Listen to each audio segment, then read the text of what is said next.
Greetings fellow pilgrims, I'm Doug and this is Camino 2020. Today I'm going to be doing a gear review of the Altra Lone Peak trail running shoe.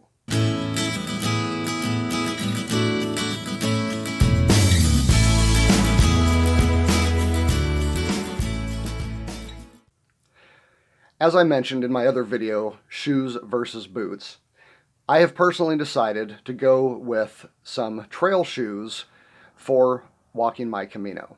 This all began when I was watching some of my favorite thru hikers on YouTube, namely Darwin and Dixie.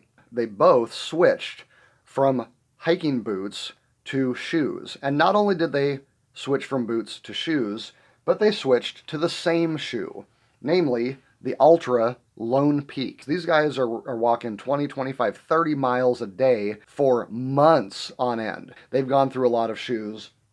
And so when they say these are the shoes they're switching to, I pay attention. So what makes the Altras so special? Number one is the extra wide toe box. It's not as easy to tell in this video perhaps. Maybe if you look at the back you can see. But this is a very wide area for the front of your feet. The idea being that whereas most shoes taper in and kind of hold your toes in the front of the shoe, the Altra lets them spread out. Okay, when you're wearing Altras, you can just wiggle your toes around. It feels great.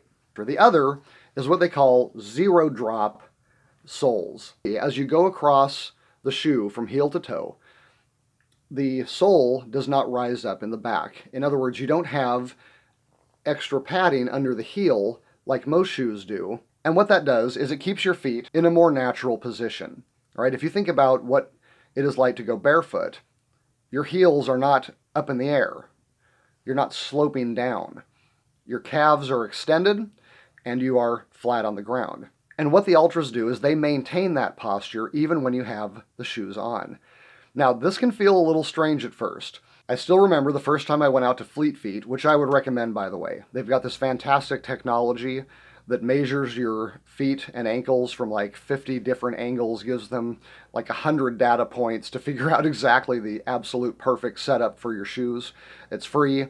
Go find yourself a Fleet Feet and check them out. But the first time I put the Altras on, I kind of wobbled a little bit. I almost felt like I needed to compensate and lean forward because it was just so different to have shoes on and land flat just like you do with bare feet. However, it took about 3 seconds of walking and I was sold. Now, if you are a runner, you may want to give them a little bit of a break-in period. Not because the shoes need to be broken in, but because you need to be broken in.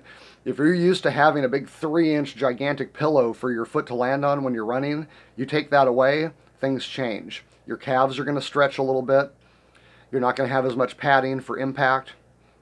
But all in all, I found these shoes to be incredibly comfortable. Now, if you've done backpacking and you've shopped for hiking footwear, especially boots, you know that one of the most important steps in the process is the kick test.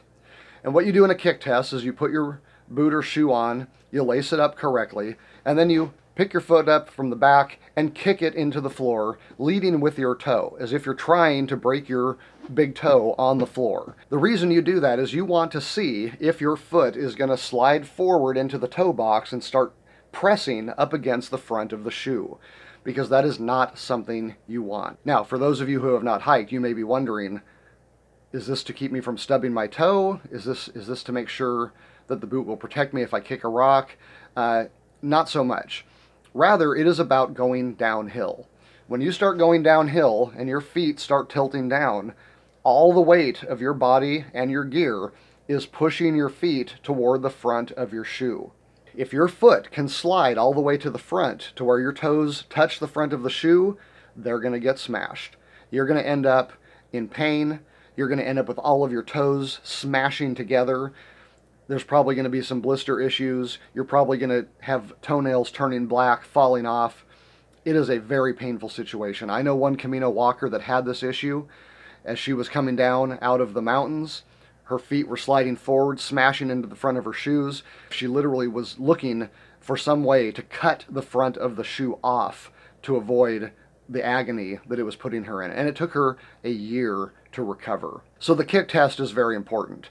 When the shoe is fitted correctly, you should be able to just kick the heck out of it, and your toes should never touch the front of the shoe. Now, this was a bit of a concern for me with the Altras because they've got this big giant toe box, and it felt so nice and free in there. I figured, well, what's going to happen when I slide forward? So, right there in the store, I started doing the kick test, and I was amazed to discover that my toes never touched the front of the shoe.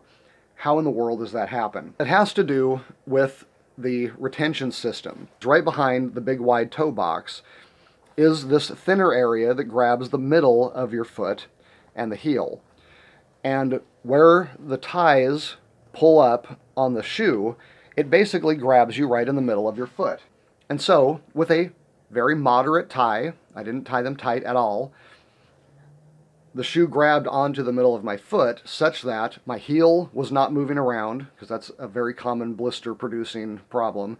And although my toes were able to wiggle around freely in the front, they never touched the front of the shoe because it was being held on in the middle. So just for those reasons alone, I found the Altra Lone Peaks to just be incredible shoes. Very lightweight. This is a 12-ounce shoe. This weighs less than my Teva sandal. A couple of other interesting features. Altra makes an ankle gaiter. I'll talk about those in another video, but essentially what a gaiter is a piece of material that starts at your ankle and comes down and covers the opening of your shoe.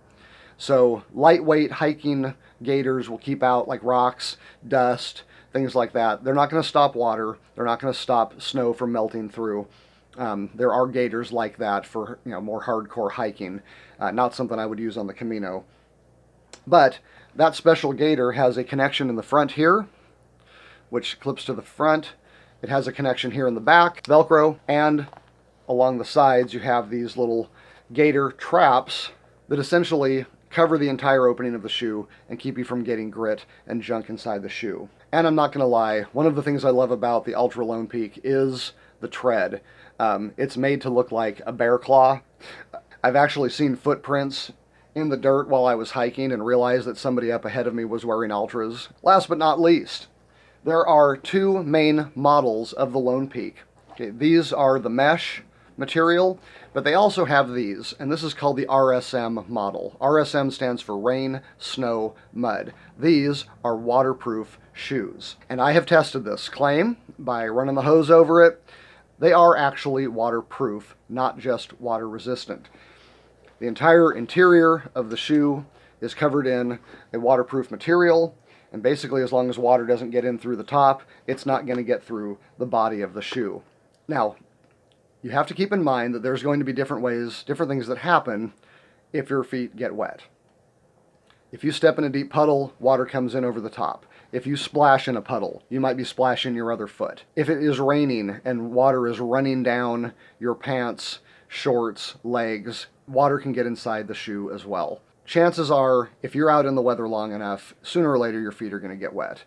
It's not really that big of a deal if you take care of it. If you wear good hiking socks, merino wool, some other kind of tech fabric that's going to keep the water off of your feet, as long as you're staying basically warm and you're not sliding around creating blisters, having wet feet is not that big of a deal. However, it's less comfortable than if they are dry. So, it seems pretty obvious that if you're wearing shoes with a material that keeps water out, that same material is going to keep the water in. And what that means is that if this shoe fills up with water, it's going to turn into a bucket. Now with the mesh variety, if you put water in here, it literally just leaks out like a sieve. The water goes right away. That is not the case with the RSMs. The water will stay in there. You're going to have to take the shoe off and dump it out. However, when I did my dry test, I treated both shoes exactly the same. I completely soaked them outside and inside. I literally filled the shoes up with water until it was overflowing. And then I just picked them up, dumped them out, set them down, and waited to see how fast they would dry. I was extremely surprised to discover that the next morning, both shoes felt equally wet. I really don't think I could tell any difference at all. If I had closed my eyes, put my hands in the shoes, felt around, I literally would not have known which shoe was which. Now, just because of basic physics, it seems pretty obvious that the mesh shoes are going to dry out faster than the RSMs. As near as I can tell right now, there is not enough of a difference to not go with the RSMs. They may not help when crossing a stream or in a complete rainy deluge, but they will help with morning dew on the grass, the occasional puddle crossing, things like that, and that I find worthwhile. One last thing I should point out that was surprising was that after I did a walking test with one of each shoe on, I did not find either one to be any warmer. In fact, after a series of measurements, it seemed that both shoes were performing at almost exactly the same temperature. I actually like the Altras so much that I invested in a pair of work shoes to replace my previous ones, and those are the ones that I wear every day to work now. I hope this gear review video has helped you out. If you enjoyed it, please click the thumbs up like and subscribe to the channel and click that bell so you can get notifications of further videos. I am Doug, and until next time, buen camino.